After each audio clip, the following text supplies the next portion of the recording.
안녕하세요. 오늘도 톡톡산을 찾아와 주신 여러분, 정말 반갑습니다. 너무나도 시원한 사이다 사연 찾으시나요? 오늘도 두 가지 사연 준비되어 있는데요. 그러니 나가지 마시고 끝까지 집중해 들어주시기 바랍니다. 그럼 바로 시작할게요. 저는 톡톡사연의 나미입니다.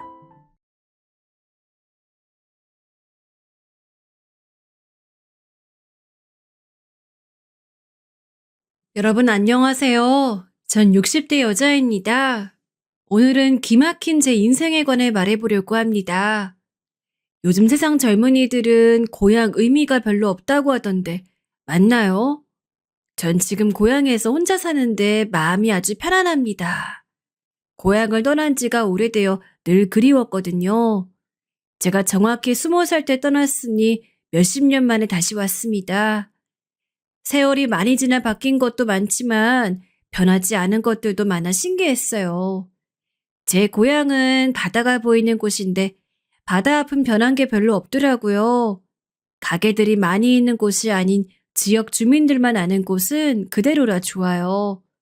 가만히 의자에 앉아 바다를 바라보면 고요하고 편안해서 마음 정리해도 좋답니다. 그동안 사는 게 너무 힘들어서 그냥 세상을 뗄까 생각했던 적도 많거든요. 그런데 버티고 버텼더니 이렇게 좋은 날이 드디어 오네요. 여러분도 힘든 일이 있으면 꼭 제 사연을 생각하며 버티길 바랍니다. 전 해안가에 있는 4남매 중 막내로 태어났어요. 지금 세대랑은 다르게 예전엔 남아 선호 사상이 아주 심했거든요. 그래서 여자인 저는 부모님의 사랑을 받지 못했습니다. 시대가 너무 어려웠을 때라 찢어지게 가난했던 것만 기억이 나요. 배가 고파도 제대로 먹지도 못했고 사는 곳도 엉망이었어요. 방 하나에서 온 식구가 같이 잤던 게 기억이 납니다. 전 돈이 없어 중학교를 나오지도 못했어요. 엄마를 따라 생선을 손질하며 일하기 바빴습니다. 그러다 성인이 되고 얼굴도 모르는 남자와 결혼하게 되었어요. 제 의지로 결혼했던 것이 아니고 집안 어른들끼리 무슨 약속을 했던 것 같았습니다. 그래도 남들은 사진이라도 보고 결혼하던데 전 아무것도 모르고 차를 타고 몇 시간을 달려 시댁에 혼자 도착했어요. 원래도 행복한 어린 시절을 보냈던 건 아니지만 결혼하고는 더 힘들었습니다. 왜냐하면 시집살이가 심해도 너무 심했거든요. 도착하자마자 처음 보는 저에게 가만히 서 있지 말고 뭐라도 하라고 호통치셨던 시어머니의 얼굴이 아직도 기억납니다. 결혼식은 당연히 올리지 않았어요. 아무리 어려운 시절이어도 남들은 결혼식은 올리던데 전 그런 것도 없었습니다. 그냥 도착한 날부터 아무것도 모른 채로 마당을 쓸었던 기억이 나요. 시댁은 우리 집보단 잘 사는 집이었어요. 그렇다고 물론 부자는 더 아니었습니다. 시대가 시대인 만큼 시댁도 어려운 사정인 것은 마찬가지였어요. 그리고 제 남편은 무려 7남매 중 장남이었죠. 처음 남편을 봤을 땐 사실 기대보다 잘생긴 얼굴에 좋았던 기억이 나요. 우리 남편이 다른 건 몰라도 외모 하나는 잘난 상태였거든요. 아무튼 그렇게 도착한 저는 그때부터 지옥이 시작되었답니다. 시어머니는 큰며느리인 저를 너무 싫어했어요. 듣기론 시어머니가 장남을 결혼시키려고 바닷가에 있는 저를 데려왔다고 하는데 제가 뭐만 하면 마음에 들지 않는다고 하셨습니다. 시아버지는 말씀을 하루에 10마디도 하지 않는 사람이었어요. 시어머니가 제게 밥그릇을 던져도 눈 하나 깜빡하지 않았습니다. 시부모님은 남의 밭에서 농사를 지으셨는데 전 그런 시부모님을 위해서 집에서 새참을 포함한 요리를 혼자 다 해야 했어요.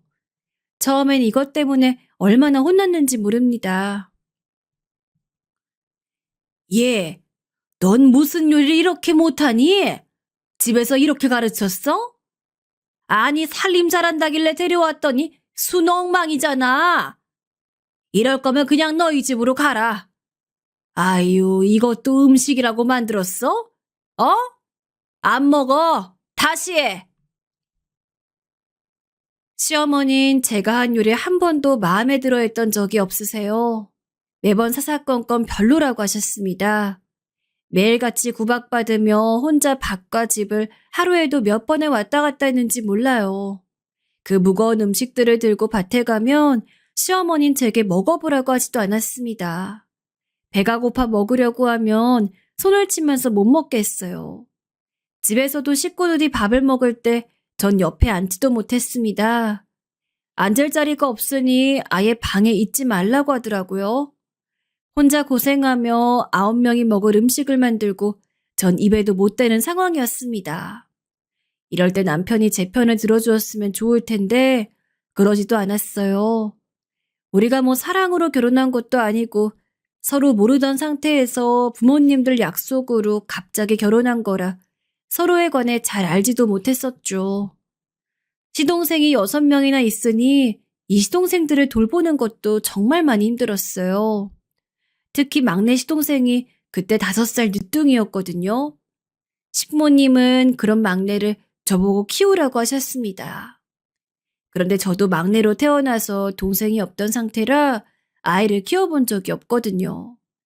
아이를 낳아본 적도 없는 저는 졸지에 보모가 되어 막내 시동생을 돌보기 시작했어요. 시동생들이 그때 많이 어려 혼자 얼마나 고생했는지 모릅니다. 남편은 도대체 무슨 일을 하는지 집에 붙어 있질 않았어요.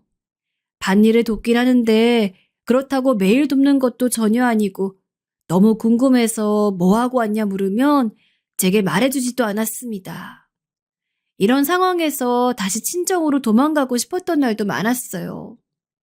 제가 유일하게 친정에 가는 날은 딱 1년에 한 번이었습니다. 설날이 되어야 겨우 친정에 갈 수 있었어요. 아유, 언제 거기까지 가? 벌써 힘들다. 네 고향에 다녀오면 삭신이 쑤셔.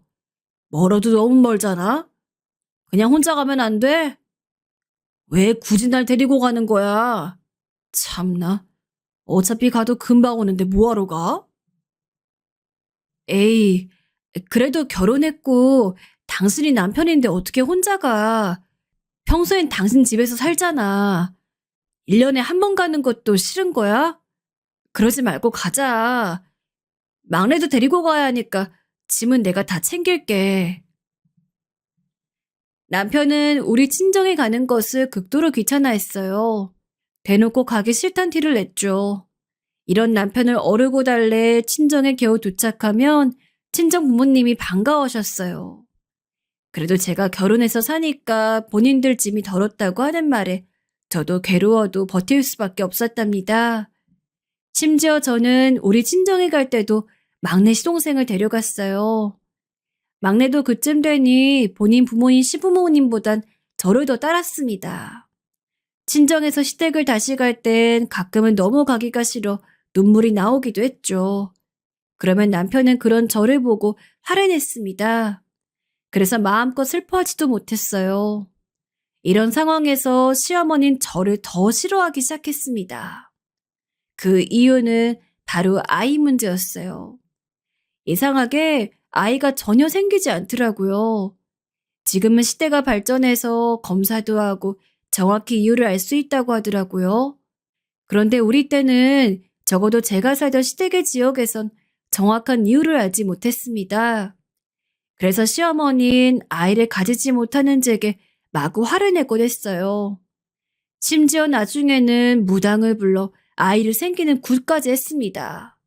이때는 동네 사람들이 다 우리 집에 와 쳐다보았어요. 내가 비싼 돈 들여 무당까지 불렀는데 왜 아이를 못 가져? 어? 이게 다 너 때문이잖아. 네가 우리 장남기를 자꾸 죽이니까 아이가 오르다가도 못 오지. 시댁에 잘하고 복을 쌓아야 하는데 너 아는 거 보니 하늘에서 분노해서 애를 안 주는 거다. 아유. 시어머니는 제가 굿을 하라고 한 것도 아닌데 혼자 무당을 물러놓고 제 탓을 하기 바빴습니다.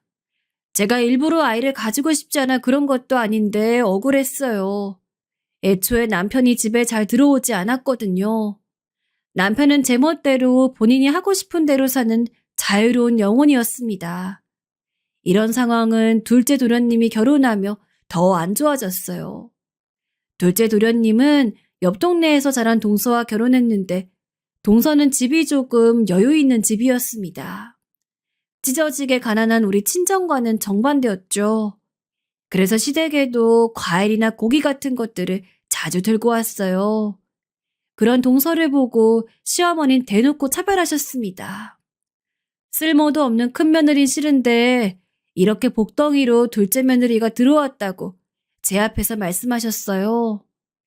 당연히 저도 사람이라 상처받았는데 티를 낼 수도 없었어요.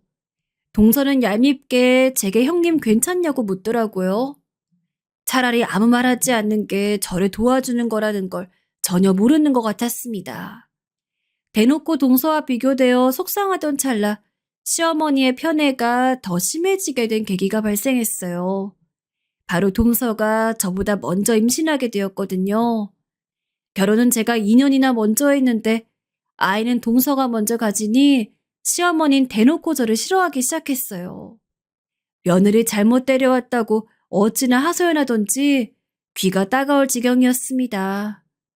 게다가 동서가 낳은 아이의 성별은 남자아이였어요. 우리 땐 여자아이를 낳으면 출가 외인이라고 싫어했습니다. 텔레비전에서 나오는 뉴스를 보니 요즘은 그렇게 딸을 원한다 하더라고요. 우리 세대에는 아들을 낳지 못하면 신부님께 눈치가 보이던 상황이었어요. 아무튼 동서가 아들을 낳으니 신부님은 대놓고 둘째 부부를 좋아하더라고요. 동서네 집이 여유 있어 아기를 데려오며 고기까지 들고 오니 너무 예뻐했습니다. 동서가 결혼하고 아기를 낳으며 전 친정에 갈 수가 없었어요. 신부님이 곧 동서가 오니 어디 가지 말고 요리나 하라고 그랬거든요. 저도 그렇게 참다가 언제 한 번은 속상해서 동서와 싸웠던 적이 있긴 합니다. 형님, 근데 형님은 왜 아이를 안 가지세요? 제 주변에 결혼하고 아이 안 가지는 부부는 형님 부부밖에 없거든요. 혹시 건강이 안 좋으신가? 그러면 제가 아빠한테 부탁해서 한약이라도 드릴까요? 아이 잘생기는 한약이 있다 하더라고요. 전 먹을 필요가 없지만요.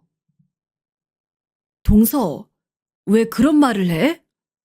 우리 부부 아이 문제는 내가 알아서 할게. 지금 동서가 아들 낳아서 시부님이 대놓고 편안히 눈에 보이는 게 없어? 내가 그래도 동서보다 윗사람이야. 똑바로 행동해. 어머, 아, 형님, 저는 그냥 좋은 의도로 말한 건데 왜 그러세요? 당황스러워요.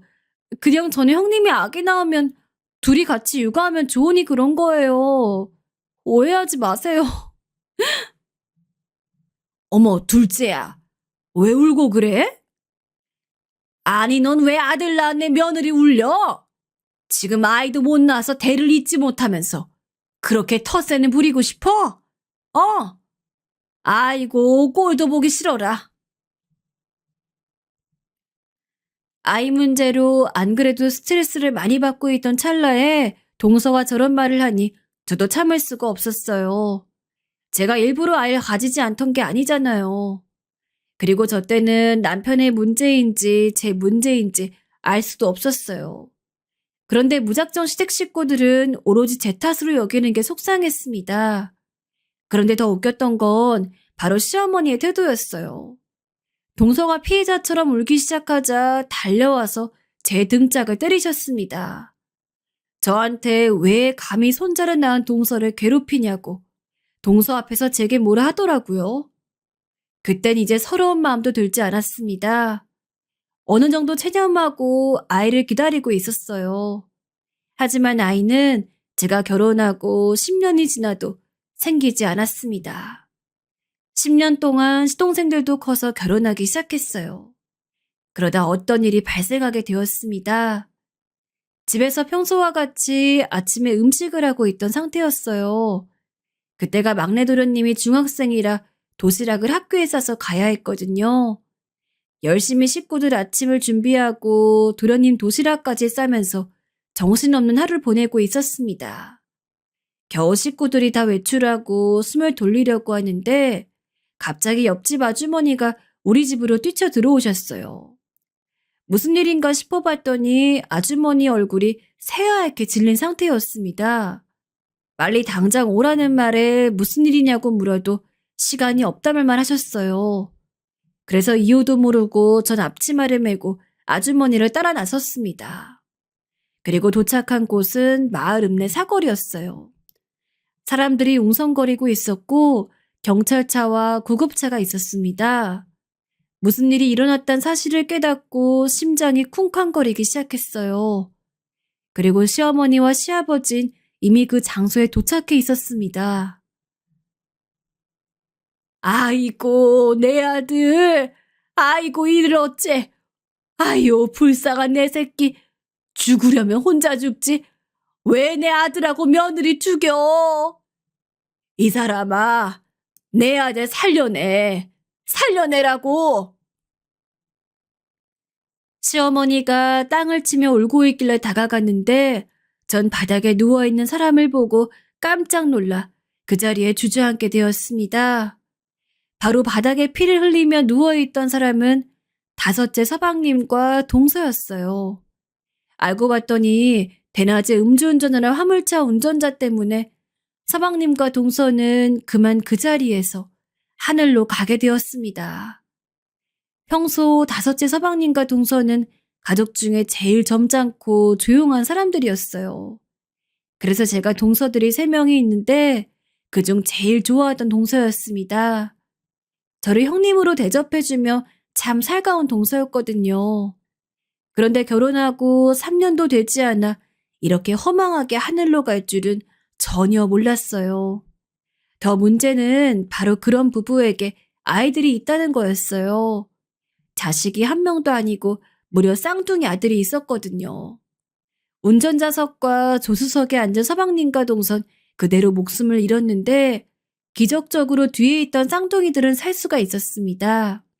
몸집이 워낙 작기도 했지만 이건 기적이라고 의사가 말했어요. 쌍둥이들의 나이는 갓 돌을 지난 아주 어린 상태였습니다. 갑작스런 죽음에 우리 시댁은 난리가 났어요. 그리고 장례가 끝나고 현실적인 문제를 해결하려고 한자리에 모이게 되었습니다. 죽은 서방님과 동서는 너무나도 안타깝지만 당장 쌍둥이를 어떻게 할지가 더 문제였어요. 동서는 고아라서 부모님이 없었고 형제 자매도 없었거든요. 쌍둥이들을 보육원에 보내야 할지 말지 걱정이었는데 그 순간 시아버지가 제게 말했어요. 큰 며느리, 네가 키워라. 넌 어차피 아이도 없잖니. 10년을 기다렸는데 아이가 한 번도 생기지 않았으니 앞으로도 없을 거 아니냐. 하늘이 주신 선물이라 생각하고 네 자식이라 생각해라. 죽은 내 아들과 며느리 위해서 기꺼이 받아들여. 네? 제가 쌍둥이들을 키우라고요? 제 아들로 생각하고요? 아니, 그 아버님, 조금 당황스러워요. 물론 아이들은 안타깝지만 지금 우리가 먹고 사는 것도 힘들잖아요. 여보, 당신은 할 말 없어? 어디서 집안어른이 말씀하시는데 말대꾸야. 오히려 너한텐 좋은 거지. 아이도 못 가지면 무슨 할 말이 많아? 쌍둥이들이 네 자식이라 생각하고 정성으로 키워라. 그리고 앞으로 그 누구도 우리 쌍둥이들이 다섯째 자식이라는 건 절대 입 밖으로 말하지 마. 가족회의에서 식모님은 제게 쌍둥이를 키우라고 하셨습니다. 남편에게 무슨 말이라고 하라고 쳐다보았는데 제 눈을 피하더라고요. 딱 보니까 이미 식모님과 남편은 미리 자기들끼리 입을 맞춘 다음 같았습니다. 나머지 가족들도 자기들 일이 아니니 눈을 피하기 바빴어요. 그렇게 얼떨결에 전 쌍둥이들을 키우게 되었습니다. 제가 아이를 10년 동안 가지지 못했던 게 제 잘못만은 아니라 생각하거든요. 그런데 마치 시댁에서는 그런 저를 대역죄인처럼 취급했습니다. 제가 너무 괴로워서 입양 얘기까지 꺼냈었거든요. 입양 얘기 듣고 시아버진 한 달 동안 말도 걸지 않으셨습니다. 꼭 본인 집안 핏줄이어야 한다는 이유였어요. 그래서 한편으론 쌍둥이들을 키우게 된다면 그런 취급은 없어지지 않을까 생각했습니다. 얼떨결에 키우게 되었어요. 물론 제 의지로 키운 것은 아니었어도 전 최선을 다했어요. 진짜 제가 배아파 낳은 자식이라 생각하고 키웠습니다. 아이들에게 먹이는 것도 몸에 좋은 것만 일부러 먹이려 했었어요. 남편은 여전히 집에 잘 들어오지도 않았고 저 혼자 돌쟁이들을 키우느라 착신이 쑤셨습니다. 아무리 시동생들이 독립해 나갔어도 집안일은 줄지를 않았거든요.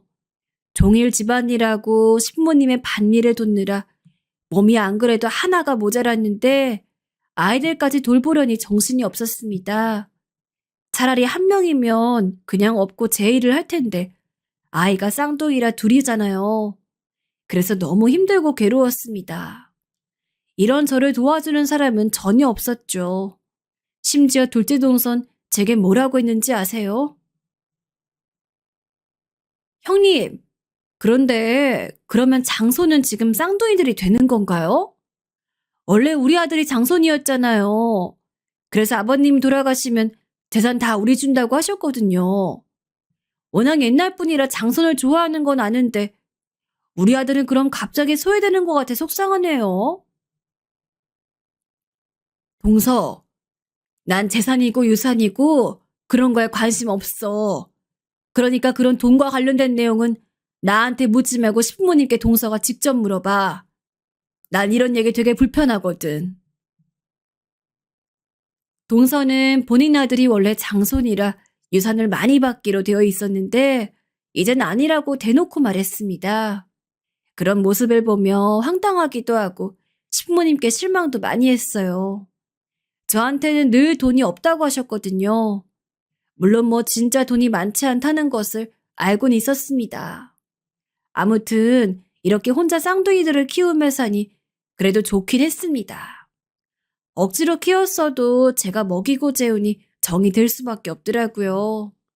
힘들어도 웃는 모습을 보면 힘든 게 사라져서 어찌나 좋았는지 모릅니다. 이젠 완전히 제 자식이란 생각이 들었어요. 쌍둥이 아들을 키우며 참 많은 일이 일어났어요. 시아버지가 갑자기 병에 걸려 쓰러졌거든요. 그래서 집에 누워만 있던 시절도 5년이었습니다. 그런 시아버지의 병간호도 제가 다 했어요. 시어머니인 시아버지가 쓰러지자 본인도 아프다고 옆에 누웠습니다. 집에 돈을 벌어오는 사람이 없자 안 그래도 가난했던 시댁이 더 가난해졌습니다. 독립하거나 결혼해서 나간 자식들은 자기들 살기 바쁘니 시댁에 잘 오지도 않았죠. 남편은 여전히 본인 친구들과 술을 마시며 돌아다니기 바빴어요. 결국 저는 혼자 신부님을 간호하며 소일거리를 하기 시작했습니다. 쌍둥이들을 키우면서 일하는 게 결코 쉬운 일은 아니거든요. 이때를 생각하면 아직도 한숨이 나올 정도랍니다. 그러다 더 놀라운 일이 발생했어요. 시아버지가 돌아가시고 생긴 일이랍니다. 시아버진 5년의 투병 끝에 노안과 병세가 겹쳐 돌아가셨어요. 시아버지가 돌아가시고 그래도 병간호를 더 안 해도 된다는 생각에 나름 해방감이 들더라고요.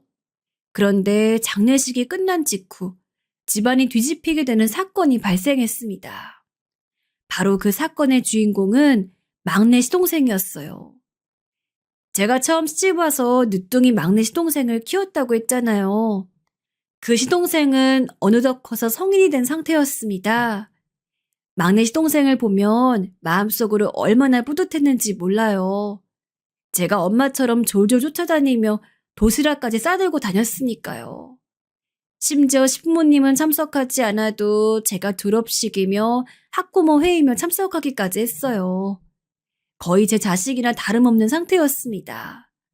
그런 막내가 갑자기 어떤 짓을 저질렀는지 아세요? 장례식이 끝나고 가족들끼리 명절에 모인 상태였는데 막내가 품에 아기 한 명을 데리고 왔어요.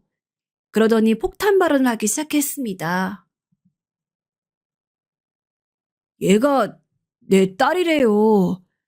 여자친구가 저한테 아기를 주더니 저보고 알아서 키우라고 하고 도망갔어요. 어떡해요? 나 얘 못 키워요. 대학도 다녀야 하고 군대도 가야 하고 앞으로 인생이 얼마나 많은데요. 막내의 말에 우리 시댁 가족들은 할 말을 잃었어요. 그동안 여자친구가 있다는 것은 알았는데 얼마 전에 물어봤을 때는 분명히 헤어졌다고 했거든요. 알고 봤더니 여자친구가 임신해서 아이를 주고 도망갔다는 거였습니다.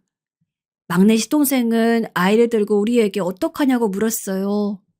순간 저는 또 제게 아이를 키우라고 할까 두려웠습니다. 그래서 먼저 보육원 얘기를 꺼냈어요. 그랬더니 막내가 갑자기 울면서 제게 빌기 시작했습니다. 형수님, 제발 키워주시면 안 될까요? 다섯째 형제 쌍둥이들도 형수님이 키우고 있잖아요. 네? 제 딸도 형수님이 키워주세요. 대신 제가 절대 이 은혜 잊지 않을게요. 저 고등학교 때 얼마나 열심히 공부했는지 누구보다 형수님이 알잖아요. 그 고생해서 겨우 대학 왔는데 제발요. 네? 그래. 우리 아들이 저렇게 울며 비는데 네가 키워라. 원래 한 번이 어렵지 두 번이 어려워? 그냥 키워라. 어차피 딸이라 대충 키워도 되겠네. 네 운명이라 생각하고 받아들여. 막내 도련님은 울면서 제게 빌고 시어머니는 그런 본인의 아들이 안타까운지 제게 아이를 키우라고 하셨어요. 그런데 아이를 키워보신 분들은 아시겠지만 절대 쉬운 일이 아니잖아요. 우리 가족이 그때 여유롭게 사면 모르겠는데 가난해서 돈이 없던 상태였거든요. 전 하루에 한 끼만 먹으면서 쌍둥이들 먹일 요리를 하느라 얼마나 힘들었는지 모릅니다. 겨우 시아버지의 병간호에서 벗어났더니 다시 신생아 육아가 올 줄은 몰랐어요. 쌍둥이들 나이가 그때 6살이라 이제 조금 숨통이 트였거든요.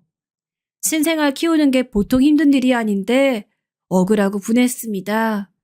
옆에 있는 남편은 갑자기 눈을 감더니 아무 말도 하지 않더라고요. 결혼하고 도움이 한 번도 되지 않던 망할 놈이었어요. 아기 키우는 게 쉬운 일이 아니잖아요. 그리고 도련님 아기면 끝까지 도련님이 책임져야지. 이러면 어떡해요. 우리가 경제적으로 넉넉한 상황도 전혀 아니고요. 그냥 아기를 위해서라도 보육원에 맡겨요. 형수님, 제발요. 이렇게 작고 어린 애기를 어떻게 보육원에 맡겨요. 그러면 제가 약속할게요. 딱 10년. 아니다. 5년. 5년만 키워주세요. 제가 군대 다녀오고 대학 졸업하면 반드시 딸 데려갈게요. 이 정도는 가능하지 않아요? 네? 제발요. 막내 도련님은 급기야 제게 협상을 하기 시작했습니다. 5년만 본인 딸을 키워주면 반드시 찾아갈 테니 제발 키워달라고 사정을 하더라고요. 사실 다른 시동생이 그랬으면 저도 당연히 그 부탁을 들어주지 않았을 거예요. 막내 도련님은 제가 거의 키워서 아들처럼 생각했거든요. 그래서 마음이 약해지기 시작했습니다. 하지만 저도 이렇게 당할 수만은 없었어요. 그래서 해결책으로 분가를 원한다고 말했습니다. 그동안 15년을 신부님을 모시고 살았잖아요. 너무 힘들었고 차마 말할 수 없는 일들이 많았습니다. 서럽고 억울한 날들에 나중에 눈물도 나오지 않을 지경이었죠. 시아버지가 돌아가시고 해방감을 느꼈을 정도였으니까요. 제가 그럼 알겠으니 쌍둥이들과 막내 도련님의 딸을 데리고 분가하겠다고 했어요. 그랬더니 막내 도련님은 고맙다고 울고 시어머니는 괘씸하다고 하기 시작했습니다. 나머지 시동생들은 자기들끼리 아무 말도 하지 않았어요. 남편 역시 나몰라라 했습니다. 평소에 본인 일처럼 생각하지 않는 점이 이때만큼은 좋더라고요. 시어머니는 아기도 못 가지는 큰 며느리를 재워주고 먹여줬더니 배신한다고 혼자 화를 엄청나게 내기 시작했어요. 전 제가 만약 나가 살면 누구보다 시어머니가 힘들 거라고 혼자 생각했어요. 제가 없으면 본인 화풀이를 들을 대상도 없고 늙은 본인을 돌볼 사람도 없으니까요. 실제로 그때는 우리 부부를 제외하고 시동생들이 죄다 독립한 상태였습니다. 하지만 저 역시도 마음을 굳게 먹었죠.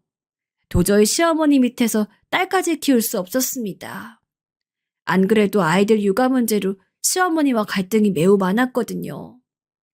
이런 상태에서 딸까지 생기면 스트레스로 제가 죽을 것 같았습니다. 그렇게 저는 딸을 대신 키우는 대신 분가를 하게 되었어요. 저는 분가에서 일부러 시댁과 조금 떨어진 광역시로 왔어요. 물론 아는 사람은 한 명도 없었고 저도 태어나서 처음인 지역이었습니다. 그래도 얼마나 기쁜지 콧노래가 자꾸 나오더라고요. 남편은 고향을 떠나 술 마실 사람이 없다고 불만이었어요. 하지만 딱히 직업도 없었고 저는 될 대로 되라 싶은 심정으로 무작정 이사했죠. 거기서 쌍둥이 아들들과 딸을 키우기 시작했습니다. 남편은 도움이 안 되니 저 혼자 식당에서 일하기 시작했어요. 아직 아이들이 너무 어려 종일 일할 순 없었습니다. 그래서 최대한 어린이집에 보내면서 남는 시간에 모두 돈을 벌려고 했어요. 새벽같이 일어나서 온 동네를 돌며 우유 배달로 하루를 시작했습니다. 신생아였던 딸을 업고 새벽에 우유 배달하던 때가 아직도 기억이 나요. 그리고 아이들을 어린이집에 보내고 식당에 가서 설거지에 돈을 벌었습니다. 아이들을 집으로 데리고 와서 씻기고 밥을 먹이고 잠들긴 전엔 동네에서 얻은 소일거리를 했어요.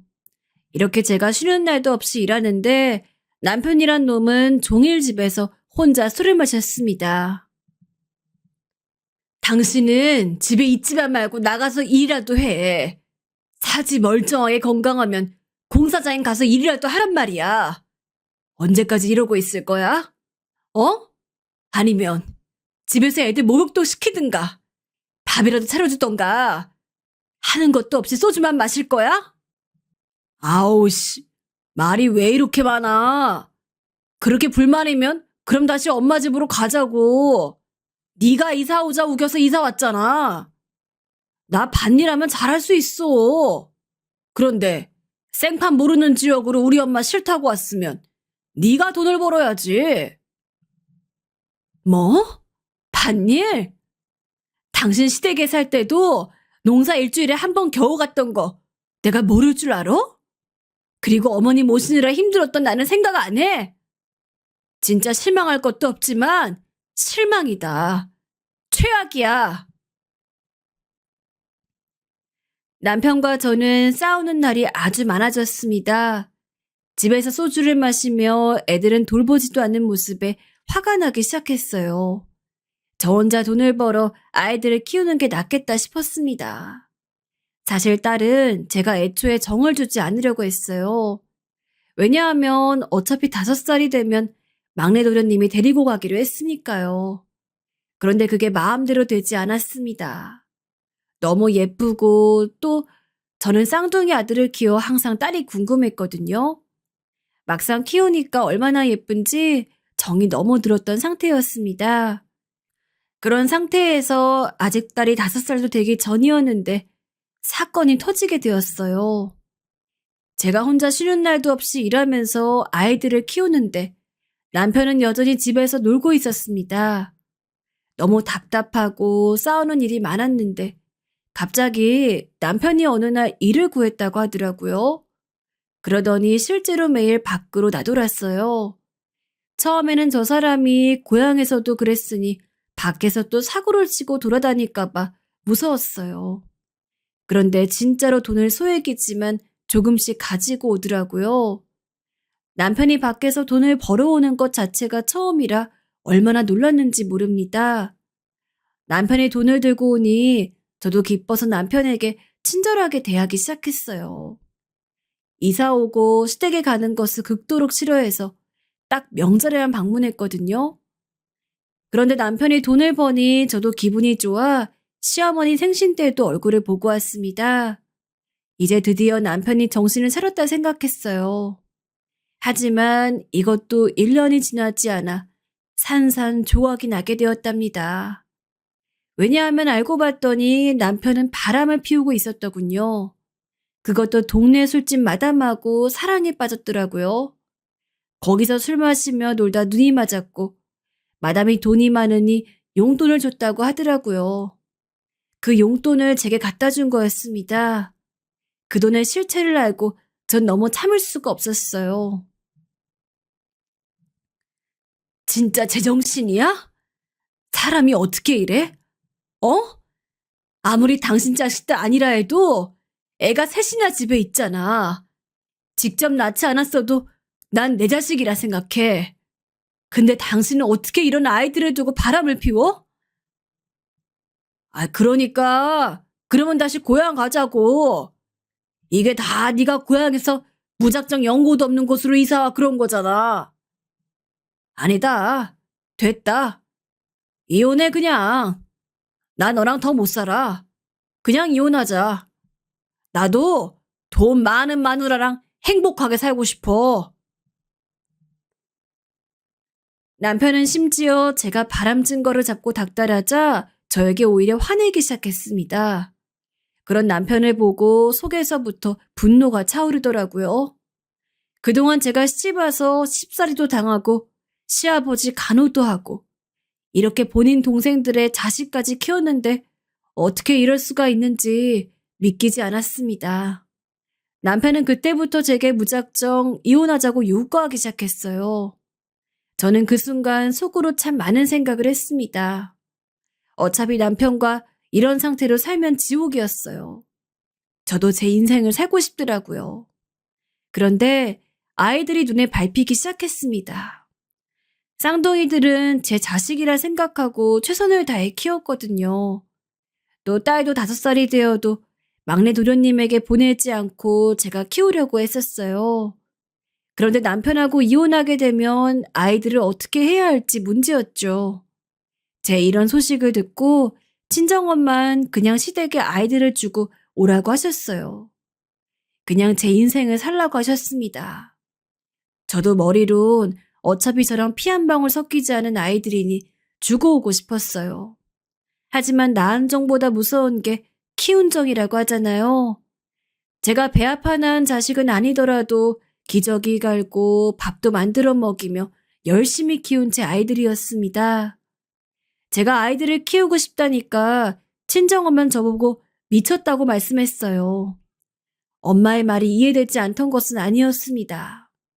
하지만 이미 제가 키우고 어려운 시절을 함께했던 아이들을 버릴 순 없었어요.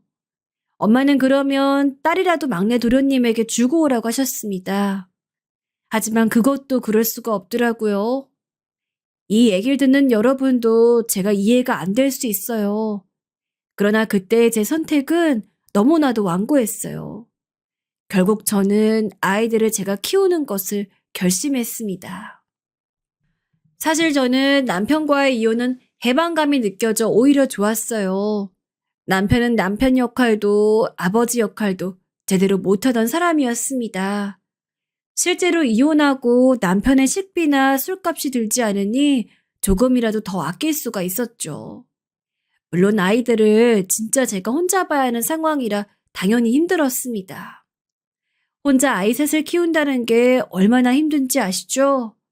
설상가상으로 남편과 바람이 났던 그 마담은 동네에서 아주 마당발이라 모르는 사람이 없었어요. 그래서 전 동네를 떠나 이사까지 가게 되었습니다. 나중에 이사 오고는 헛웃음이 나왔어요. 도대체 제 인생은 왜 이런 걸까? 한숨이 나왔어요. 형수님, 큰형하고 이혼했다는 말 들었어요. 그러면 혹시 수영이는 어떡하죠? 제가 지금 데리고 가고 싶어도 학교 다니고 있어서 그럴 수가 없거든요. 그 5살 되면 데리고 간다 하긴 했는데 형한테 들으니까 형수님이 키운다고 하시더라고요. 도련님, 수영이 이제 제 딸이에요. 제가 제 자식이라고 생각하고 평생 키울 테니까 도련님도 도련님 인생 사세요. 애를 데려간 마당에 제가 뭐 괴롭힐 거라고 생각하는 건 아니죠? 도련님도 내가 얼마나 열심히 키웠는데요. 아무튼 보고 싶으면 연락 주세요. 제가 이혼했다고 하니 막내 도련님께 연락이 왔어요. 도련님은 우리 딸의 행방을 궁금해했죠. 웃겼던 점은 저러고 연락이 평생 없었습니다. 만약 진짜 본인 딸을 사랑했거나 궁금했으면 어떻게든 몇 번이라도 봤을 텐데 그러지 않더라고요. 처음부터 끝까지 시댁 식구들은 어쩜 하나같이 저런지 모르겠습니다. 이혼 얘기 듣고 시어머니에게도 연락이 왔었어요. 시어머니는 이미 몸이 건강하지 않아 많이 아팠습니다. 그런데도 기력이 어디서 난 건지 제게 고래고래 소리 질렀어요. 불쌍한 자기 장남이 저를 만나 인생이 망했다고 원망하더라고요. 사람을 잘못 만나 고생한 건 남편도 아니고 저라 말하고 전화를 끊었습니다. 이제 더는 노망난 시어머니를 보지 않아도 된다 생각하니 얼마나 기뻤는지 몰라요. 그리고 저는 시댁 식구들과의 인연을 완전히 끊었습니다. 전화번호도 바꾸고 아예 지역도 바꿔 그들은 저를 찾고 싶어도 못 찾는 상태가 되었죠. 이사와서 처음부터 시작하려니까 막막했어요. 그래도 제가 키운다 해서 데리고 왔는데 굶길 순 없었어요. 그래서 정신을 똑바로 차리고 일하기 시작했어요. 그렇게 혼자 단칸방에서 아이들을 키우며 참 힘들었습니다. 누구 하나 저를 도와주는 사람이 없었어요. 아이들이 다 학교에 가면서 전 가게를 하나 열었습니다. 제가 고향이 바닷가라고 했잖아요. 그래서 작은 생선구이를 파는 식당을 했어요. 아이들을 학교에 보내고 바로 식당 문을 열어 밤늦게 문을 닫았습니다.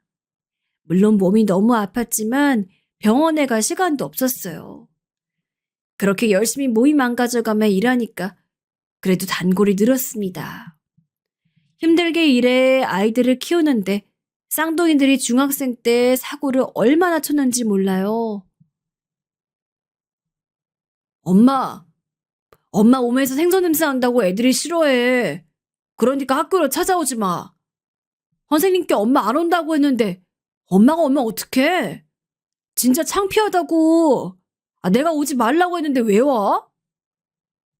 맞아. 안 그래도 우리 아빠 없다고 놀림받는단 말이야.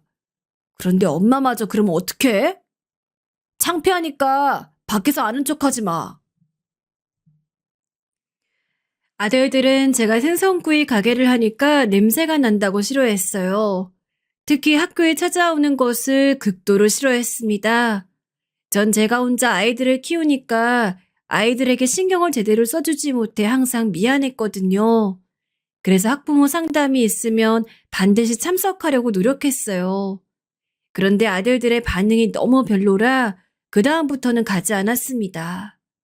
식당을 혼자 운영하며 돈을 버니 아이들에게 제대로 관심을 주지 못했어요. 그래서 그런가 아들들은 고등학교에 가더니 사고를 더 크게 치기 시작했습니다. 등교하지 않는 날도 많았고 담배를 피우고 공터에서 술까지 마신다는 얘기를 들었어요. 심지어 제 가게에 와서 무작정 돈을 달라며 돈통에서 돈을 가지고 가기도 했습니다. 전 힘들게 일하는데 도대체 왜 저러는 건지 속상했어요. 문제는 그걸 그대로 보고 딸이 배웠다는 점이었습니다. 오빠들이 워낙 저 모양이니 딸도 이상한 양아치들과 어울리기 시작했죠. 제가 아무리 아이들을 붙잡고 울고 혼내도 들은 척도 하지 않았습니다. 사는 게 너무 바빠 아이들에게 신경을 못 써줘서 그런가 미안한 마음이 들었어요. 쌍둥이들은 성인이 되고 군대를 갔다 오더니 제게 정신을 차렸다고 하더라고요.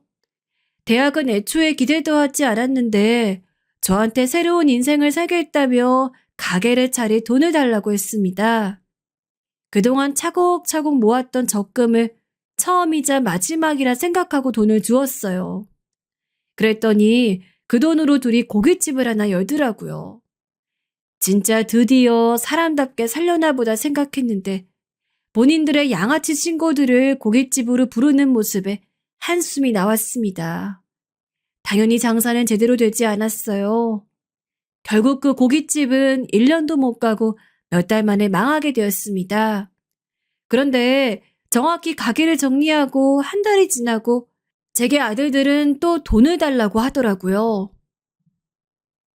엄마, 이번엔 진짜야. 이번엔 우리가 정신 차렸어. 한 번 망했으니 두 번은 망하지 않을 거라고. 제발, 응? 이번엔 곱창집 열어서 반드시 성공할게. 엄마처럼 쉬는 날도 없이 일할게. 너희 진짜 이번이 마지막이야. 저번에도 망해서 오히려 빚까지 만들었잖아. 엄마도 이제 더는 못 줘. 내가 얼마나 힘들게 이 돈 모았는지 알아? 너희는 내 인생 생각하면 그런 말 하면 안 돼. 쌍둥이들은 돈을 한 번만 더 빌려달라고 하더라고요.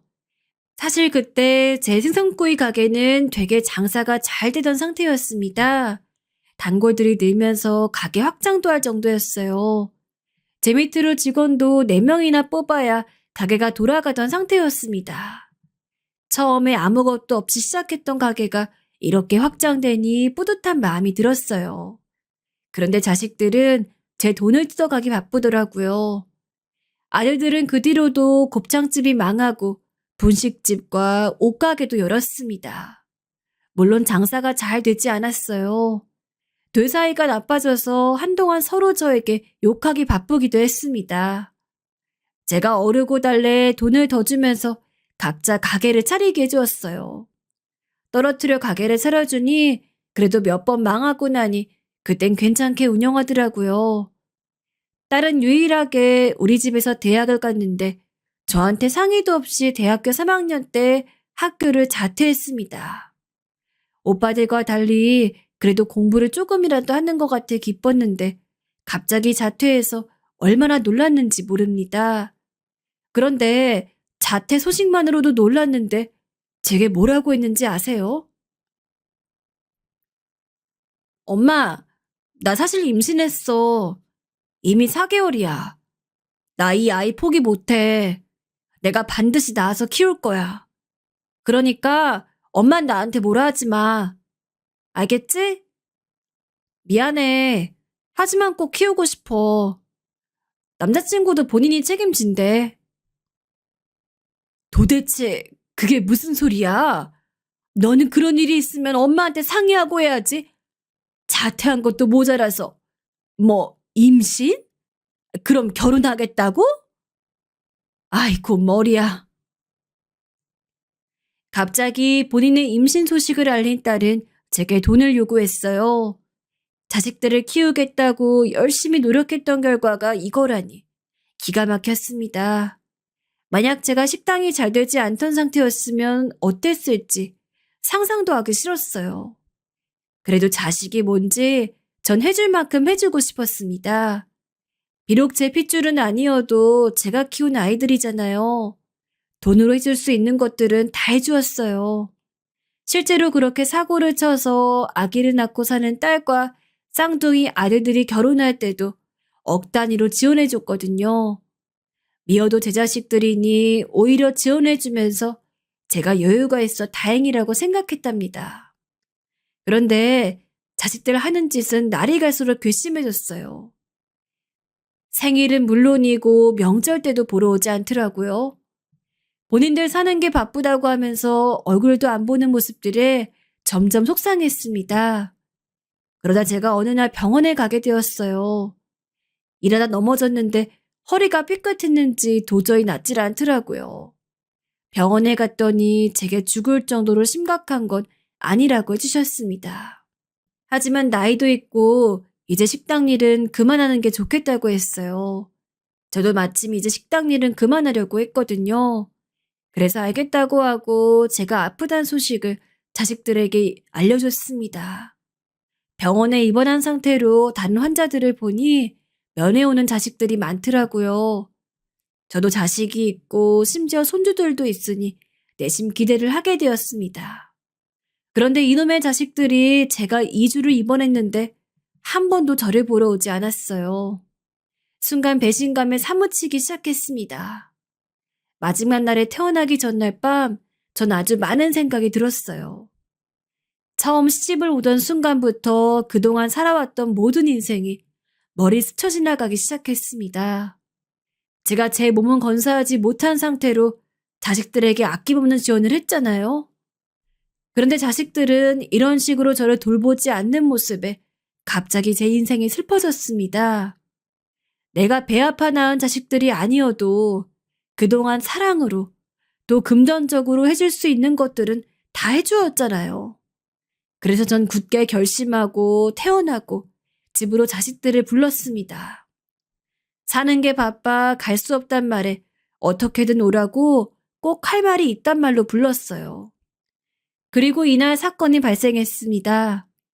자식들은 우리 집에 왔더니 다들 불만이 가득했어요. 바쁜데 왜 오라고 했냔 말에 참을인을 몇 개를 새겼는지 모릅니다. 다들 모이자 전 재산 증여에 관한 말을 했어요. 이번에 내가 입원했던 거 알지? 의사가 그러던데 언제까지 살지 모르겠다고 하더라. 심각한 상황이라길래 너희에게 재산을 증여하려고 해. 대신 누가 나를 돌볼 건지 선택해서 알려주렴. 그럼 그 자식에겐 돈을 조금 더 주겠다. 제가 이렇게 말하자 자식들이 자기들끼리 눈빛을 주고받기 시작했어요. 그 자리에서 저는 통장을 내밀고 자식들에게 가져가라고 했습니다. 그리고 모실 사람은 알아서 정하라 하고 방으로 들어왔습니다. 제가 방에서 잠든 척을 하자 딸과 아들들은 본색을 드러내기 시작했어요. 심지어 잠든 것을 몇 번이고 확인하더라고요. 난 안 돼. 남편 눈치 보여. 오빠들 둘이 결정해. 그동안 가게 10번을 넘게 말아먹으면서 지원 많이 받았잖아. 양심 있으면 나서서 모실 생각을 해야지. 무슨 소리야?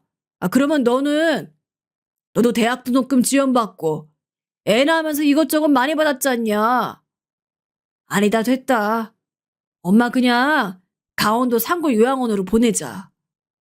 어차피 우리한테 전 재산 준 거면 돈도 없을걸? 그래. 무슨 우리가 집에서 모셔? 됐어. 그냥 요양원 보내고 깔끔하게 정리하자. 일단 누구 한 명이 모신다고 거짓말하고 재산 받으면 그걸로 요양원비 내면 되겠네. 엄마가 이렇게 돈이 많았어? 자식들의 말에 전 눈물도 나오지 않았습니다. 배신감에 온몸이 떨렸어요. 그리고 당장 일어나서 자식들 앞으로 갔습니다.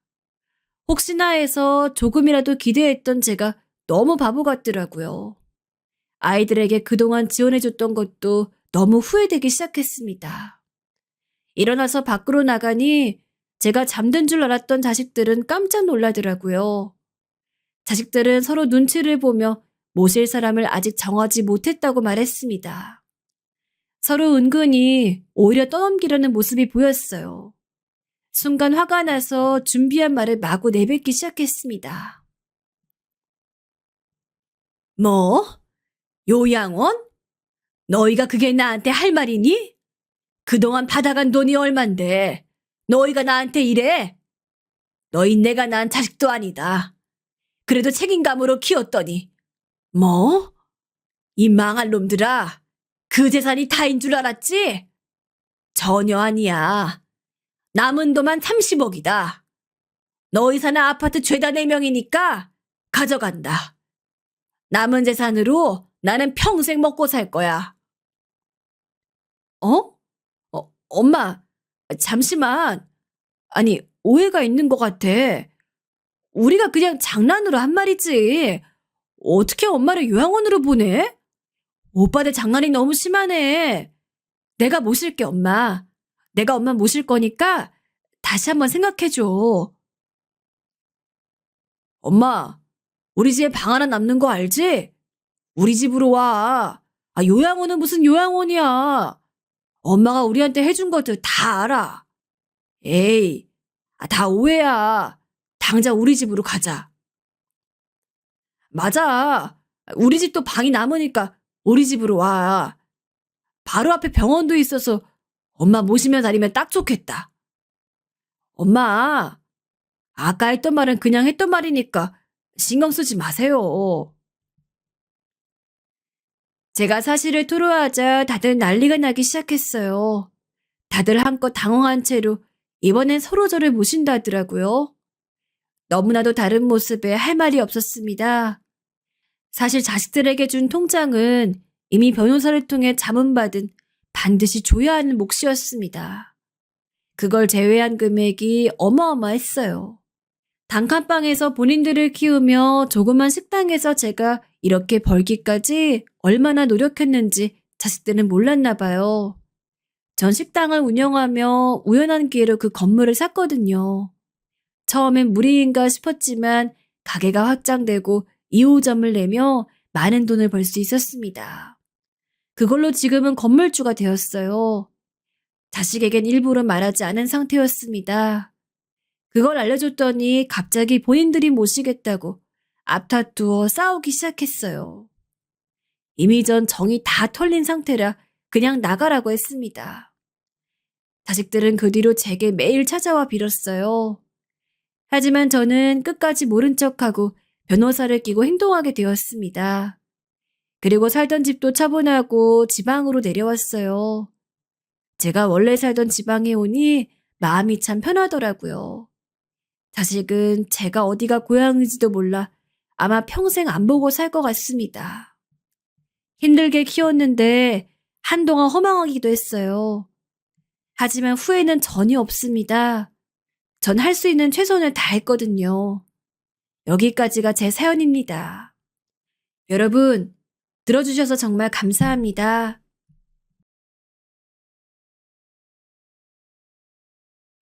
안녕하세요. 저는 50대 아줌마 김아정이라 합니다. 여기 사연 채널 들으면서 요즘 적적한 일상에 많은 위로받고 있어요. 그래서 부족한 글솜씨지만 제 이야기를 해보려고 합니다. 전 결혼을 한 지 30년이 넘었습니다. 적지 않게 결혼 생활 해오면서 참 많은 일들을 보고 겪었는데 요즘 이맘때만 되면 전 영원히 잊을 수 없는 어떤 한 사람이 떠오릅니다. 오늘은 그 사람 이야기를 해보고 싶습니다. 결혼을 하게 된 것에 별 이유는 없었습니다. 요즘 드라마 같은 곳에서 많이 나오는 운명 같은 만남이라든가 그런 것과는 영 연이 없는 여편네입니다. 저희 부모님은 원래 시골에서 사셨고 저도 고등학교 때까지만 해도 시골에서 살다 20살이 되면서 서울에서 홀로 지내게 된 상황인데 시골 부모님답게 얼른 결혼해서 애 낳아라 라는 이야기를 귀에 인이 박히도록 하셨습니다. 결혼 같은 거 죽어도 하기 싫다고 소리 지르면서 부모님과 싸운 적도 있었어요. 지금이야 여자들이든 남자들이든 결혼을 안 하거나 늦게 하는 게 보편적이었지만 저 때만 해도 여자가 20 후반이 되었어도 결혼을 안 하면 노처녀 소리 듣기 십상이었거든요. 아정씨 결혼할 사람 없어? 그러다가 영영 혼자 늙는 거 아니야? 주변 사람들한테 걱정이랍시고 힐난 어린 농담을 듣는 것도 일상이었습니다. 솔직히 결혼을 하게 된 건 주변 사람들 때문인 게 커요. 저런 헛소리도 결혼하면 더 이상 안 듣겠지 싶은 마음에 본격적으로 결혼할 사람이 있는지 찾아봤거든요. 그러다 지금의 남편을 만나게 되었습니다. 남편은 전형적인 경상도 남자예요. 무뚝뚝하고 예쁜 말이라곤 할 줄도 모르고 처음에는 남편이 너무 무심한 게 아닌가 싶어서 이 남자와는 결혼하면 안 되겠다 싶었지만 그래도 오래 사귀다 보니 그 무심함 속에 어느 정도 다정함이 녹아있긴 하더라고요. 뭐 계속 보다 보니 나쁘진 않네. 그런 생각을 하면서 연애를 하고 있을 무렵 제가 당시 남편과 연애 중인 것을 안 부모님은 정말 하루가 멀다 하고 전화하셨던 아니, 그냥 너 잘 지내나 궁금해 전화 걸었다. 근데 그 남자랑은 언제 결혼할 예정이니? 라며 은근히 결혼을 독촉하곤 했습니다. 말이 제 걱정이지 그냥 제 걱정하는 척하면서 빨리 결혼하라고 권유하는 거랑 똑같았어요. 그래서 반쯤은 남편에 대한 정과 사랑으로, 반쯤은 저에게 결혼을 독촉하는 세상 때문에 연애 1년 만에 결혼을 하게 되었죠. 저나 남편이나 집이 넉넉지 않아 예쁜 드레스를 입지도 못했습니다. 그때야 지금이랑 달라 예식장이랄 것도 그리 화려하지 않았지만 저희는 그런 예식장에서 식을 올릴 만한 처지도 안 됐어요. 그래서 혼인신고만 했습니다. 말이 애인이지 사실 친구나 다름없이 지내오던 터라 한순간에 갑자기 여보자기 하는 부부가 되었다니 실감이 안 나기도 했지만 일단 확실히 결혼을 하고 나니 왜들 그렇게 저보고 결혼 노래를 불렀는지 알겠더라고요. 혼자일 때와는 다른 안정감, 집에 와도 나와 평생을 같이 해줄 사람이 있다는 건 진짜 결혼을 하지 않으면 느낄 수 없는 감정인 것 같았습니다. 뭐 요새 사람들이 인생 다 혼자 사는 거라고 해도 결국 정말 내 곁에 아무도 없이 외딴 섬처럼 쓸쓸히 살아야 한다면 너무 외롭고 힘들 것 같거든요. 그런 면에서 남편이란 존재는 죽을 때까지 함께하는 동반자와 같으며 마침 제 남편도 살가운 표현은 못하지만 알게 모르게 절 신경 쓰고 걱정하는 게 눈에 드러나는 사람이었던지라 내심 결혼하길 잘했네라고 생각했습니다. 입 밖으로 꺼내진 않았지만요. 처음 결혼을 했을 땐 저랑 남편 모두 직장이 서울에 있었기에 서울에서 쭉 살았습니다. 그리고 솔직히 시골로 가봤자 당시 젊은 사람들이 마땅히 돈을 벌 거리도 없었고요. 남편과 저 각자 열심히 일하면서 생활비도 모아 쓰고 남은 용돈 같은 건 집으로 보내기도 하면서 그렇게 개미처럼 일만 하고 있었을 때였습니다. 여보, 진지하게 할 이야기가 있어. 남편이 평소 그렇게 무거운 표정으로 말을 거는 사람이 아닌데 그날따라 영 표정이 꺼림칙하고 어둡더라고요. 무슨 일 있어? 당신 표정이 너무 안 좋은데? 이런 이야기하기 미안한데 우리 시골로 가서 살면 안 될까? 저희 부모님도 그리고 남편 부모님도 모두 시골에서 살고 있었으나 단 한 번도 생각해 본 적 없는 시골살이였습니다. 이유를 물어보니 남편이 얼마 전에 전화를 받았다고 하더라고요. 전화를 한 사람은 시아버지였습니다. 시어머니가 중풍으로 쓰러졌는데 정말 죽다 살아났다고 일단 본인이 돌보고 있긴 하지만 솔직히 혼자인만으론 벅차다고 말이죠.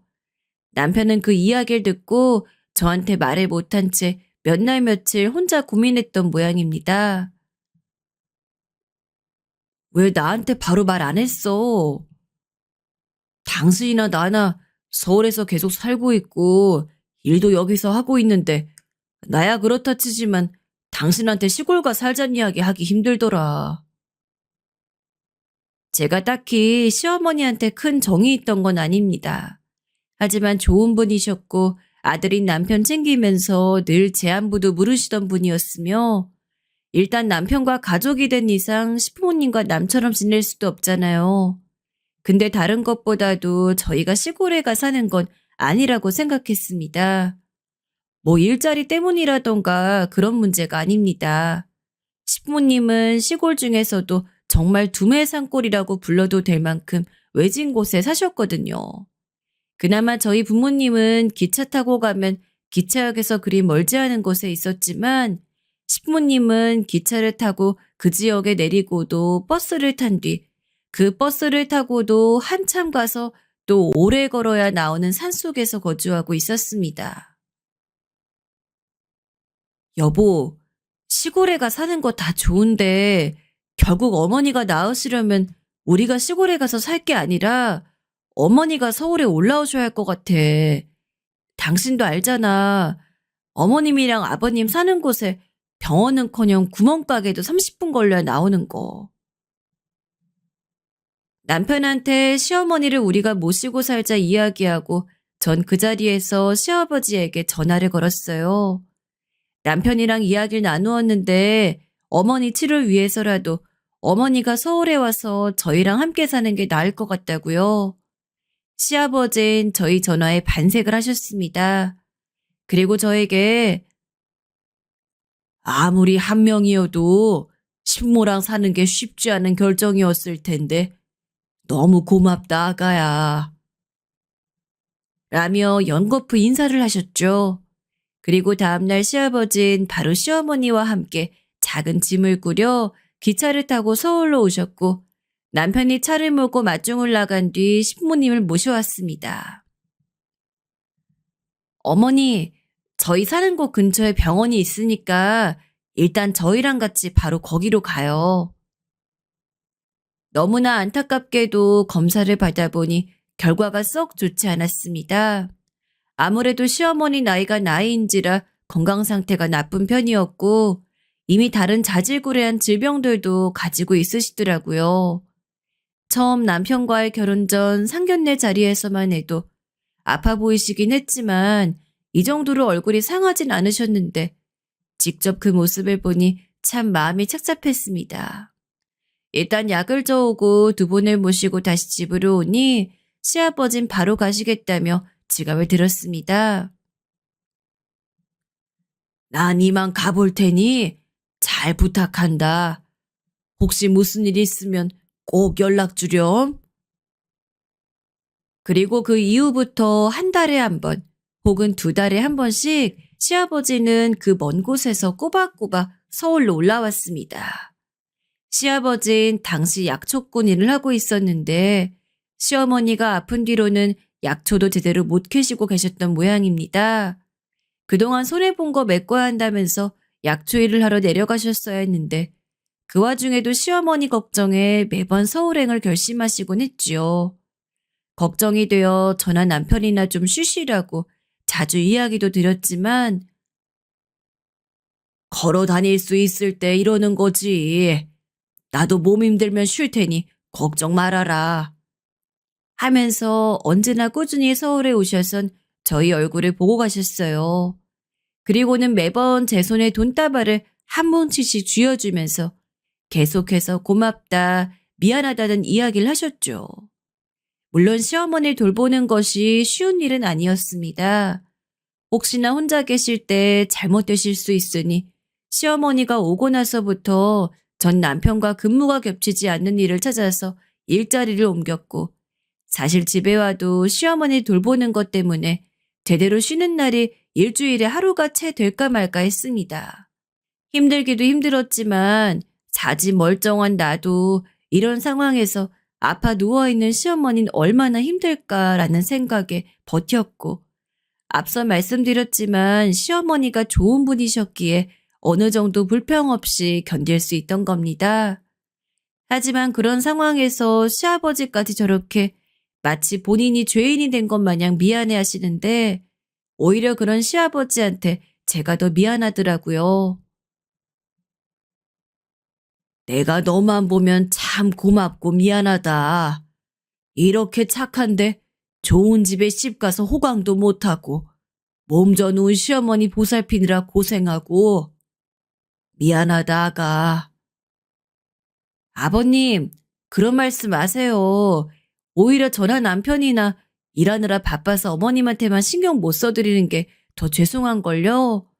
그리고 아버님 오실 때마다 매번 이렇게 돈 주시는데 그것도 너무 죄송스럽고요.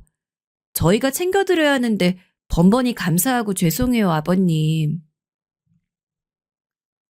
그러나 시아버진 그럴 때마다 그저 제 손을 한번 굳게 잡을 뿐이었어요. 그렇게 1년 시간이 흘렀습니다. 열심히 병원도 다니고 저랑 남편도 나름대로 극진히 시어머니 모시기 위해 노력을 했지만 시어머니는 날이 갈수록 점점 상태가 좋아지지 않았습니다. 나중 가서는 집에서 돌보아드리는 것만으론 한계가 있어 병원에 입원까지 하게 되었어요.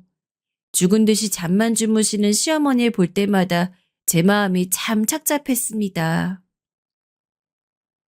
어머니, 건강하게 오래 사셔야죠.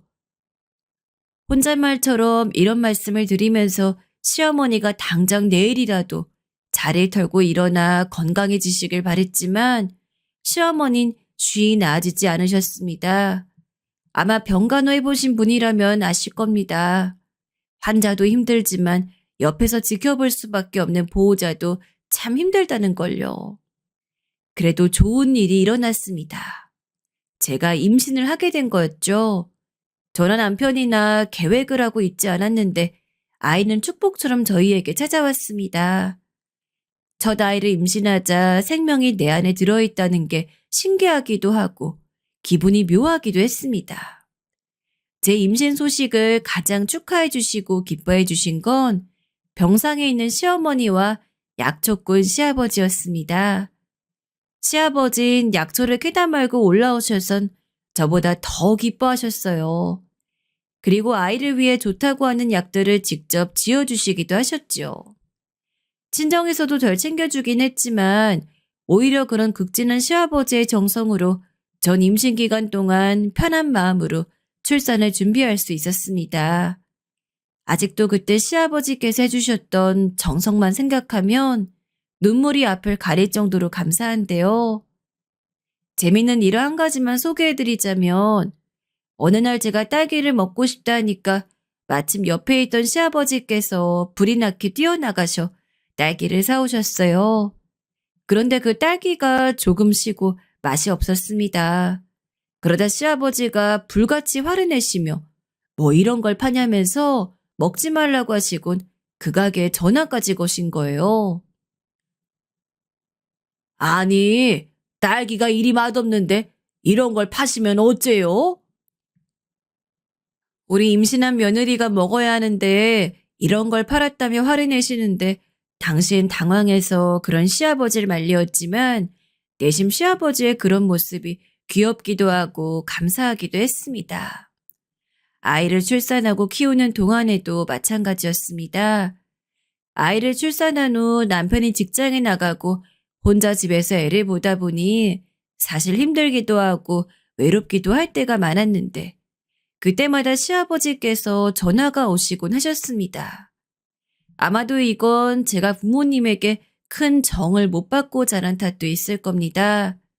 부모님은 저를 나름의 방식대로 사랑해 주시긴 하셨지만 제가 바라는 사랑의 크기만큼 저를 어여삐 해주시진 않았어요. 일단 집에 자식들이 너무 많았고 또 부모님도 일도 바쁘시다 보니 남들보다 조금 섬세하고 여린 제 마음까지 보듬어 주시진 못한 것 같습니다. 그 바람에 어렸을 때부턴 마음이 외롭고 공허한 적이 많았는데 시아버지께서 그 부분을 많이 채워주신 것 같아요. 며느라, 아마 네 부모님도 너를 많이 애끼고 사랑했을 거야. 다만 시간이 없으시고 여유가 없으셨던 거지. 네가 사랑받지 못했다고 생각지 말아라. 시아버지와 단둘이 술을 기울이는 날엔 이런 말로 저를 위로해 주시기도 하셨습니다. 사람이 사람에게 줄 수 있는 게 위로란 말이 있듯 시아버진 제게 그런 위로를 선물해 주신 분이었어요. 또 시어머니가 이런 시아버지를 만나 사셨던 게 너무나 다행이란 생각이 절로 들었지요. 허나 그러던 어느 날이었습니다. 병원에서 시어머니의 상태가 급격히 나빠졌다는 소식이 들려왔어요. 조금은 예상하고 있었지만 막상 이런 일이 닥치니 슬픔이 눈앞을 가렸습니다. 눈물만 줄줄 흘렸지요. 남편의 손을 꼭 잡고 병원에 갔는데 시어머니는 이미 죽음을 준비하고 계신 듯 아주 느릿느릿 숨을 쉬고 계셨어요. 어머니, 저 왔어요. 아정이 왔어요. 시어머니는 대답 없이 저를 보셨고 저는 눈물을 주체할 수가 없었습니다. 남편도 티내지 않으려 애썼지만 어느 날 술에 잔뜩 취해 집에 들어왔더군요. 여보, 무슨 술을 이리 마셨어? 술도 못하는 사람이. 어, 그냥 생각이 나서 마셨어. 당신 왜 안 자고 있어? 그 다음 남편은 이미 인사불성이 되어 알 수 없는 말들을 중얼거렸습니다. 그러더니 주섬주섬 서랍장으로 가선 시어머니의 사진 하나를 꺼내 그곳에 얼굴을 묻고 엉엉 울었습니다. 그 모습을 보는데 마음이 찡해졌습니다. 남편은 어머니의 투병 생활 동안 사실 크게 슬퍼하는 모습을 보이지 않았어요. 제게도 어머님에 대한 이야기는 별로 하지 않았죠. 그런데 애써 슬픔을 꾹꾹 누르며 참아왔던 모양입니다. 제가 그걸 몰라주었던 거죠. 남편은 무릎이 꺾인 채 어머니의 사진을 품에 안고 엉엉 울었고 전 그런 남편을 조용히 안아주었습니다. 남편은 시어머니에게 평소에도 많이 해주곤 했습니다. 어렸을 적 시어머니가 누룽지를 해주셨던 기억, 받아쓰기를 틀려 눈물이 쏙 빠지게 혼이 났던 기억, 눈이 오는 날 어머니와 함께 뜨끈한 잔치국수를 말아먹었던 기억, 남편에겐 시어머니에 대한 포근하고 따뜻한 기억이 참 많았어요. 가끔은 시아버지보다도 엄하셔서 혼이 날 땐 어머니를 많이 무서워하기도 했지만 그만큼 또 어머니와의 추억도 많은지라 제게 종알종알 아이처럼 말해주곤 했죠. 시어머니도 남편을 무척이나 아끼고 사랑하는 건 말할 필요 없는 것이었어요. 투병 중에도 제겐 늘 자랑스러운 아들이라고, 늘 착하다고, 어렸을 때부터 지금까지 한결같다고 말씀해 주시곤 했습니다. 아마도 남편은 어머니의 품이 그립고 또 그리울 것이었습니다. 하지만 운명이란 이래서 잔혹하고 가혹한 걸까요? 시어머니가 저희와 함께 산 지 약 10년이 되던 해 겨울, 시어머니는 결국 세상을 떠나시고 말았습니다. 얼마나 눈물이 났는지 모릅니다. 시어머니는 아파서 정신이 없을 때가 많았지만 가끔 제정신이 돌아오면 제 얼굴을 어루만지면서 며느라가가 너무 고생이네 라며 쉰 목소리로 이야기하곤 해주셨는데 이제 더 이상 그런 시어머니를 만나지 못한다는 게 너무 슬펐습니다. 흰 천으로 덮인 시어머니의 몸 위에서 엉엉 울다 보니 문득 시아버지 생각이 났습니다. 나도 이렇게 슬픈데 아버님은 얼마나 많이 슬프실지. 여보, 아버님에겐 당신이 직접 가서 소식 알려드리고 모셔오는 게 좋을 것 같아. 아버님 서울까지 오시는데 시간도 많이 걸리는데 만약 어머니 돌아가신 거 알고 올라오면 굉장히 힘드실 거야. 제 말에 남편은 바로 차를 몰고 아버님이 홀로 살고 계시는 시골로 향했습니다. 그리고 꼬박 몇 시간이 지나서 그 어느 때보다도 초췌한 얼굴의 시아버지가 남편과 함께 시어머니의 마지막 모습을 보러 들어왔습니다. 아무 말도 하지 못한 채 그저 시어머니만 조용히 바라보고 있는 그 모습이 더욱 가슴 아팠습니다. 아버님, 이제 약초일 정리하고 저희랑 같이 사시는 거 어때요? 홀로 남은 시아버지가 걱정스러워서 시어머니의 장례식장이 끝나고 조심스럽게 말씀드렸지만 시아버지는 오히려 굳은 얼굴로 앞으로 7년간 나는 찾지 말아라 하고 저희 집을 나갔습니다. 시아버지의 표정이 아직도 기억에 남습니다. 시아버진 마치 무언가에 홀린 것처럼 먼 허공을 바라보는 듯한 표정이셨거든요. 그런 얼굴로 나를 찾지 말라 하셨으니 얼마나 걱정이 되었겠어요. 그냥 해보신 말씀일 거라고 생각해도 정말 그 이후로 시아버진 땅으로 꺼졌는지 하늘로 솟았는지 저나 남편이 아무리 연락을 해도 받진 않았어요. 그런데 이제 경찰에 연락을 해야 하나 걱정을 하고 있었을 즈음 약초와 농산물이 집에 배달이 되었습니다. 바로 시아버지로부터 온 거였어요. 그제야 저도 남편도 마음의 짐을 조금 덜어내었습니다.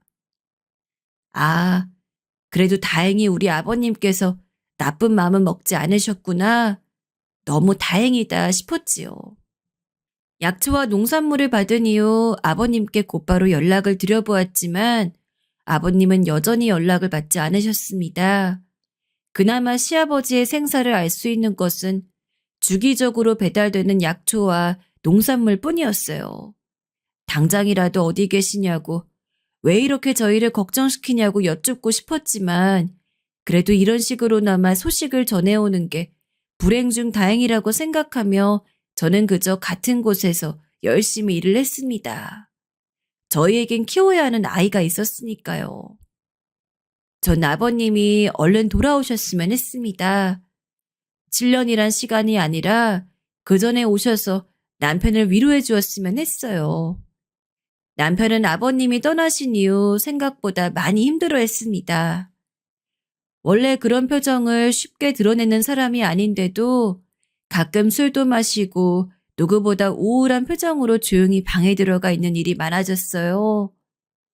가끔은 그저 멀리서 지켜만 봤지만 너무 힘들어 보일 땐 조용히 다가가서 위로를 해주었습니다. 아버님은 그 누구보다 더 힘드실 거야. 오래 함께해온 아내가 갑작스레 하늘나라에 가게 된 거니까. 나도 아버님이 이렇게 갑작스레 사라질 줄은 몰라서 걱정도 되고 당황스럽지만 아버님 분명 잘 살고 있으실 거야. 그리고 나중에 건강하게 다시 나타나실 거고. 하지만 제 위로가 부족했던 걸까요? 남편은 그럴 때마다 고개를 푹 숙이고 아무 말 없이 방에 들어가 잠만 잤습니다. 남편은 마치 잠에 빠지기라도 한 것 마냥 계속 잠을 잤어요.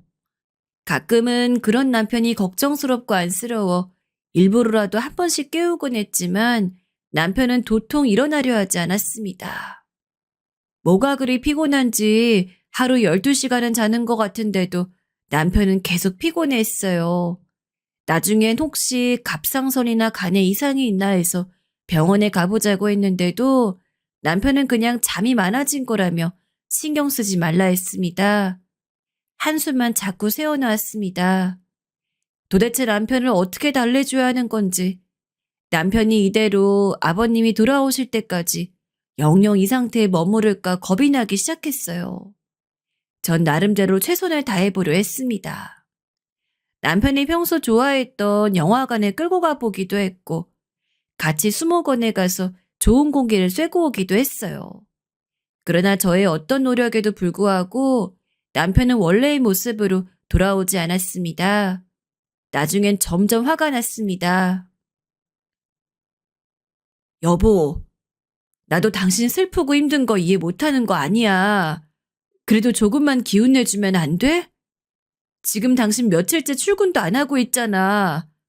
직장도 그만두려는 거야? 남편은 말없이 허공을 쳐다보았습니다. 그곳에 어머니가 있기라도 한 듯, 아버지가 있기라도 한 듯, 허공만 바라보며 제 말에 대답할 생각을 하지 않았어요. 남편은 당시 원하던 직장으로 이직해 자리를 잡아나가고 있는 상황이었습니다. 그런데 이런 일이 터지고 난 후 뭔가 끈이 풀린 사람처럼 스스로 하나둘 중요한 것들을 놓고 있었지요. 솔직히 아이만 없었어도 괜찮았지만 아이가 있는 상황에서 남편이 그런 모습을 보이니 조금은 마음이 답답했습니다. 저라도 나서 돈을 벌어야 하나 생각까지 했지요. 결국 남편은 직장을 그만두었습니다.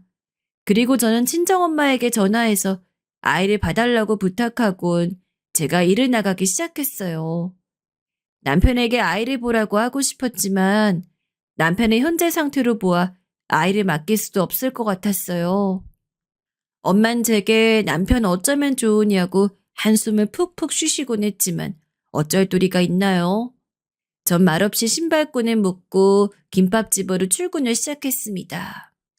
할 수 있는 일이 많지 않아서 김밥집에서 김밥을 만들고 써는 일을 했는데 생각보다 고되었습니다. 특히나 손님이 많은 집이어서 쉬는 시간 없이 계속 일을 해야 했어요. 사장님이 좋으신 분이라 일이 많은 달엔 월급보다 더 챙겨주시긴 했지만 그것만으론 아이 학원비며 저희 생활비를 책임지기가 솔직히 버거웠지요. 그렇다고 친정엄마에게 손을 벌릴 수도 없어 늘 허덕이며 생활을 해나가곤 했습니다.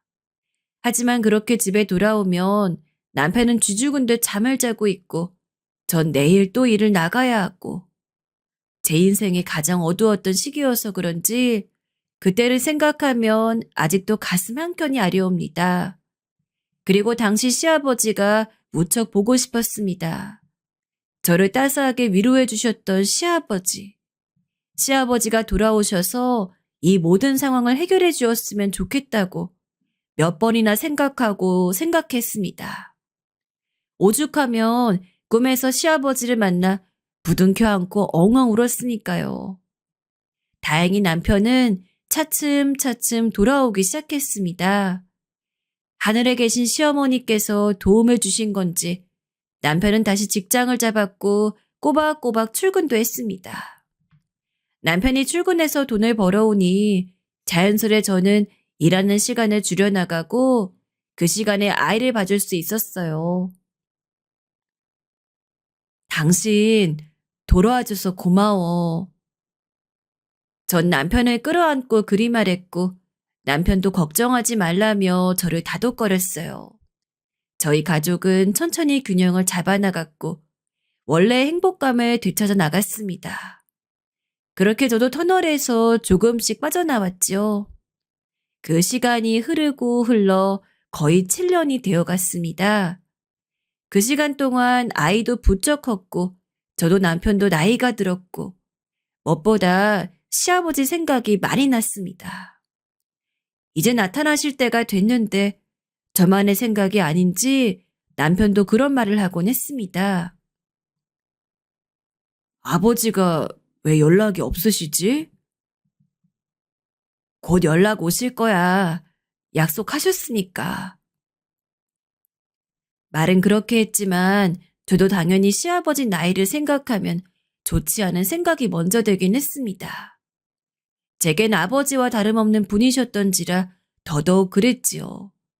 그래서 남편 몰래 밖에 나가 정처 없이 길거리를 헤매며 마음을 정리하고 오기도 했습니다. 하지만 7년이 지나도 시아버지는 모습을 드러내지 않았습니다. 바빠서 그런 걸 거라고 생각해도 언제부턴가는 매달 한두 번씩 배달이 오던 약초와 농산물들도 뚝 끊겼습니다. 그런 생각을 안 하고 싶어도 아예 소식 자체가 끊기다 보니 자연스레 부정적인 생각이 먼저 들었습니다. 그때부터는 저도 남편도 여러 방면으로 수소문을 해보고 심지어는 경찰에까지 신고를 냈으나 반년이 넘도록 아무 소식도 들을 수 없었어요. 저도 남편도 너무 걱정이 되었고 특히나 전 날마다 눈물바다였어요.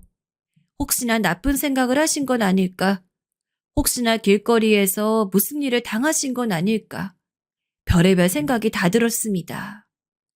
좀 더 일찍 시아버지를 찾을 걸 하는 후회도 생겼어요.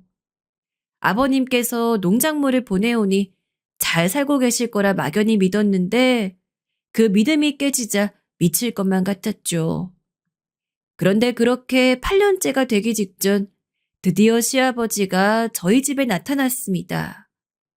시아버지는 조금은 앙상한 몰골로 환히 웃으며 나타났어요. 아버님, 대체 어디 있다 이제 오신 거예요? 저희가 얼마나 걱정을 했는데 가끔 농산물이나 약초만 보내시고. 전 그만 시아버지를 보자마자 주저앉아 엉엉 울고 말았습니다. 시아버지는 허허 웃으시며 걱정 많이 했냐고 물으시더니 저를 꼭 끌어안아 주셨습니다. 그럼 당연히 걱정하죠. 안 했겠어요? 너무하세요, 아버님. 연락 한 번이라도 주시지. 7년이란 말씀해 놓으시곤. 미안하다, 미안해. 사정이 있었다. 좀 이따 다 말해주마. 울지 말아라. 시아버진 그간의 걱정이 무색할 만큼 기분 좋은 목소리로 자신은 잘 지냈다고 말해주셨습니다. 또 정말로 목소리 들으니 괜찮아 보이시기도 했습니다. 그러다 그간 커버린 제 아이를 보자마자 눈을 동그랗게 뜨셨어요. 이리도 많이 컸냐며 놀라시더니 덥석 안아주셨지요. 그렇게 시아버지와 눈물의 재회 끝에 조금 정신을 차린 후 야근 중이던 남편에게 전화를 하여 아버님이 돌아왔다고 빨리 오라고 전했어요. 남편은 제 전화를 받은 지 1시간 만에 집으로 돌아왔습니다. 마침 요새 남편 몸이 안 좋은 듯하여 일부러 맛있는 거 차려주려고 신선한 해물에 소고기까지 사놓았는데 딱 아버님이 타이밍 좋게 돌아오셔서 겸사겸사 귀환에 대한 축하 파티를 열고자 주방에 가서 팔 걷어붙이고 열심히 음식을 준비했습니다. 아버지, 도대체 뭐하고 지내신 거예요? 얼마나 걱정이 많았다고요? 남편의 물음에 시아버진 계속해서 약초일을 했다고 말했습니다. 시어머니를 갑작스럽게 잃은 것 때문에 마음을 정리할 겸 오래 혼자 있고 싶으셨다고요. 그래도 저희에게 연락은 주시지 그러셨어요. 나 잘 지냈다. 그럼 됐지. 니들도 잘 지냈지? 예, 이 사람도 일하고 저도 일하고 바쁘게 지냈어요, 아버지. 저희는 오랜만에 밥상에 둘러앉아 이런저런 그간 살아온 이야기를 나누었습니다. 무려 8년 만이었어요. 이렇게 둘러앉아 서로의 얼굴을 바라보며 밥을 먹고 대화를 나누는 것도 너무도 그리워하던 것이었죠. 그런데 이상한 모습이 포착되었습니다. 시아버지가 영 숟가락을 잘 들지 못하셨어요.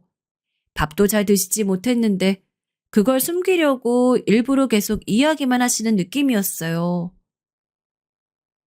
아버님, 안색이 너무 안 좋으신데 내일 병원 한번 가봐요. 가서 영양제라도 맞으면 좀 나을 것 같아요. 그런데 시아버지가 갑자기 버럭 화를 내면서 내가 병원을 왜 가? 안 간다. 라며 소리 질렀습니다. 한 번도 시아버지가 언성을 높인 적이 없어 저랑 남편 모두 놀라가지고 아버님을 보는데 아버님 이마 한편에 식은땀이 줄줄 흐르고 있더라고요. 아무리 봐도 뭔가 이상해서 아버님, 지금 이럴 게 아니라 병원 가봐야 할 것 같아요. 여보, 나가서 차 빼놔. 라고 어떻게든 시아버지를 일으키려는데 절대로 안 가겠다면서 너무도 완강히 거부하셨습니다. 귀가 아플 정도로 소리 지르시는 걸 남편이 간신히 모셔서는 병원에 가는데 시아버지는 그때부터 아무 말씀도 안 하시더라고요. 제가 딱히 눈치가 있는 편은 아니지만 그때는 누가 봐도 시아버지가 뭔가 숨기는 것이 있는 느낌이었습니다. 아버님, 저희한테 말 안 하신 게 있다면 솔직히 말씀해 주세요. 제가 오늘 띄우고도 한참 동안 아무 말씀도 안 하시던 아버님은 길고 긴 침묵 끝에 조용히 이야기를 꺼냈습니다. 사실 이미 2개월쯤 전에 몸이 너무 안 좋아져서 병원에 가 검사를 받았고 그 검사 결과에서 대장암 판정을 받아 시한부 인생을 살고 있다고요. 너무 충격적이어서 뭐라고 할 말이 없었습니다. 그렇게 정정하시던 분이 얼굴 못 본 새에 갑자기 시한부가 되었다니. 겪어보지 않으신 분들은 모르겠지만 정말 갑자기 머리에 누가 망치로 둔탁하게 내려치는 기분이었습니다. 남편은 좀 더 속도를 내서 병원에 향했고 다시 한번 검사를 받으면서 혹시나 모를 기적을 꿈꾸었습니다. 시어머니가 돌아가셨을 때의 슬픔으로부터 벗어나긴 했지만 그 이후로부터 긴 시간 동안 시아버지 걱정만 하며 살아왔는데 정말 오랜만에 다시 만나자마자 또 영영 이별을 할 수도 있다는 게 믿기지 않았고 그런 일이 일어나리라는 상상만 해도 속이 답답했습니다. 시아버지 곁에 서서 선생님의 말을 기다리는데 1분이 천년과 같았습니다. 상태가 안 좋으셔서 바로 입원하셔야 할 것 같아요. 최선을 다하겠지만 마음의 준비는 하셔야겠습니다. 하늘도 무심하시지. 시아버지는 그럴 줄 알았다는 얼굴로 묵묵한데 전 눈물이 터져서 그 작은 진료실이 떠나가라 엉엉 울었어요. 나중엔 너무 울어서 얼굴이 퉁퉁 부어올랐지요. 시아버지는 가장 힘드실 텐데도 오는 저를 달래며 괜찮다, 괜찮다 하셨습니다. 아버님, 얼른 입원해요. 오늘 보니까 걷는 것도 힘들어 하시는데 더 늦기 전에 수술 받고 그러면 나으실 수도 있잖아요. 전 하루라도 빨리 시아버지가 병원에 입원해서 치료를 받기를 바랬습니다. 시어머니처럼 그렇게 허무하게 보내고 싶지 않았습니다. 무엇보다 제게 커다란 은혜를 베풀어 주신 분이니만큼 어떻게든 아버님을 살리고 싶었어요. 하지만 시아버진 고개를 절레절레 저었습니다. 난 이미 틀렸다. 이렇게 죽는 것도 나쁘지 않아. 고향에 가자. 시아버진 돌연 저와 남편에게 내가 살던 집에 가야 한다. 더 늦으면 안 돼. 라며 그 늦은 저녁에 갑자기 고향에 가야 한다고 했습니다. 당연히 저와 남편은 만류했죠. 사시던 곳과 서울이 너무도 멀기에 지금 시아버지 상태로는 너무 고된 시간이 될 것임이 틀림없었습니다. 안 돼요, 아버님. 병원에 입원하셔야 돼요. 얘들아, 마지막 부탁이야. 하지만 시아버진 요지부동이셨어요. 저와 남편의 손을 꼭 잡으면서 내 마지막 소원이다. 내가 그곳에 놔두고 온 게 있어. 너희한테 꼭 전해줘야 할 물건이라 같이 가야 한다. 다녀오면 내 아무 말 없이 입원하고 치료받으마. 라며 간절한 얼굴로 저희를 바라보았습니다.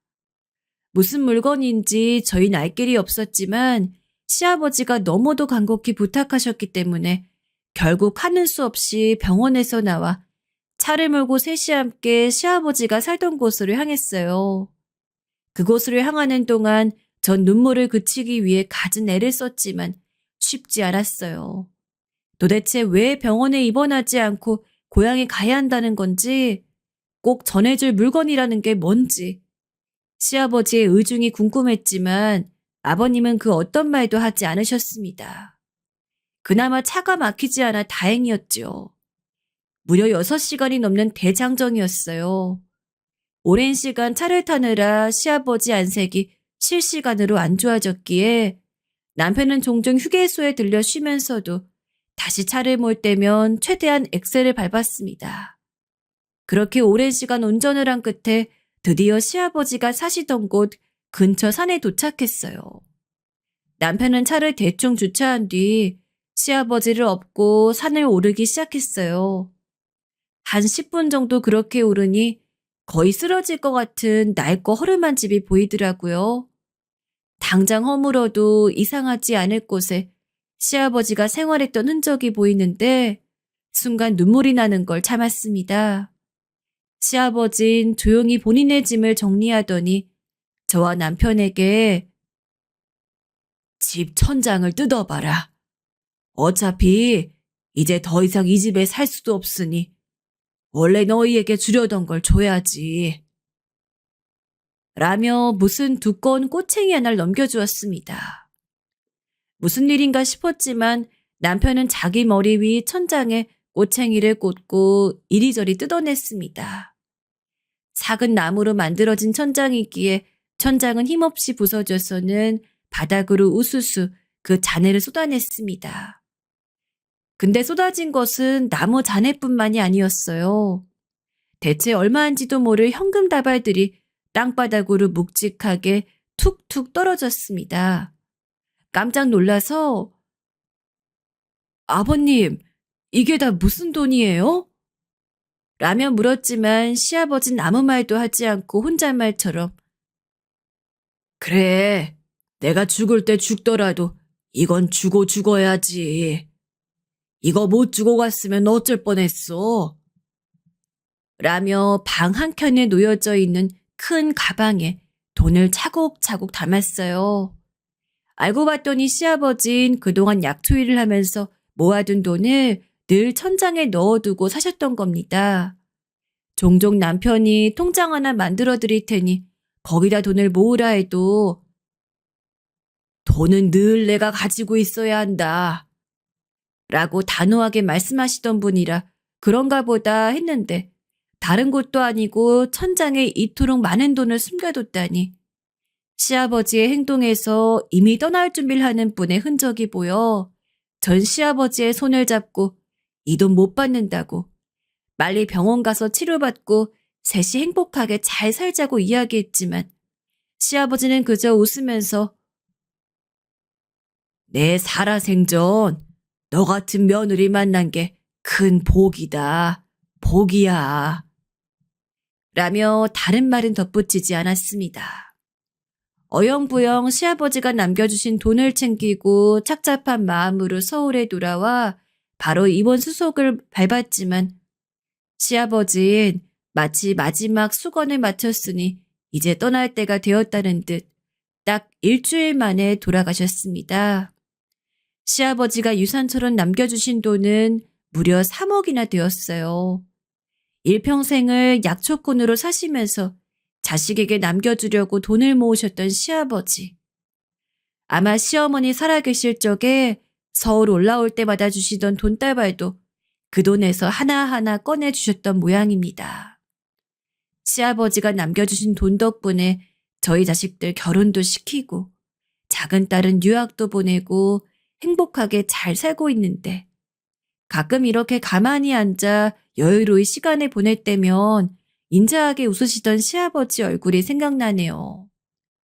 이제 다신 볼 수 없는 얼굴인지라 너무도 그립지만 저 하늘나라에서 시어머니랑 같이 오순도순 사실 거라고 상상하면 그래도 버틸 수 있는 것 같습니다.